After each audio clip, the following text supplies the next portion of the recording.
দেখে যান, ঢাকায় আসেন কিভাবে আমার গরিবের পরে, আমার বাংলার মানুষের অবুকের উপরে গুলি করা হয়েছে।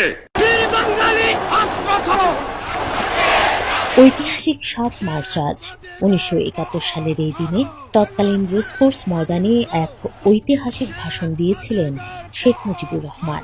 পাকিস্তানি দখলদার বাহিনীর বিরুদ্ধে স্বাধীনতাকামী বাঙালিদের চূড়ান্ত সংগ্রাম পরিচালনার নির্দেশ দেওয়া হয় এতে। আমার দাবি মানতে হবে, প্রথম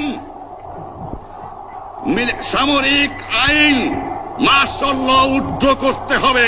১৯ মিনিটের ওই ভাষণে শেখ মুজিবুর রহমান বলেছিলেন, প্রত্যেক ঘরে ঘরে দুর্গ গড়ে তোলো, তোমাদের যা কিছু আছে তাই নিয়ে প্রস্তুত থাকো।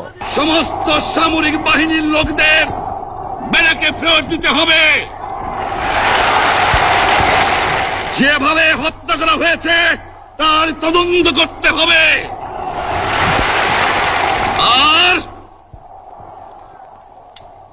জনগণের প্রতিনিধির কাছে ক্ষমতা হস্তান্তর করতে হবে। সেদিন বিকাল ৪:২৩ শেখ মুজিবুর রহমানের ভাষণ শুরুর আগেই লাখো মানুষের জনসমাগম হয় রেসকোর্স ময়দানে।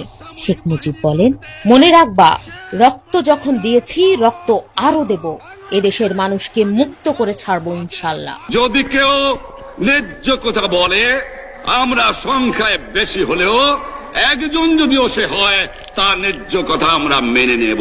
তিনি ঘোষণা দেন, এবারের সংগ্রাম আমাদের মুক্তির সংগ্রাম, এবারের সংগ্রাম স্বাধীনতার সংগ্রাম, এবারের সংগ্রাম আমাদের মুক্তির সংগ্রাম, এবারের সংগ্রাম স্বাধীনতার সংগ্রাম। ২০১৭ সালের ৩০ অক্টোবর শেখ মুজিবুর রহমানের ঐতিহাসিক ৭ মার্চের ভাষণকে বিশ্ব প্রামাণ্য ঐতিহ্য হিসেবে স্বীকৃতি দেয় জাতিসংঘের শিক্ষা, বৈজ্ঞানিক ও সাংস্কৃতিক সংস্থা ইউনেস্কো। জয় বাংলা।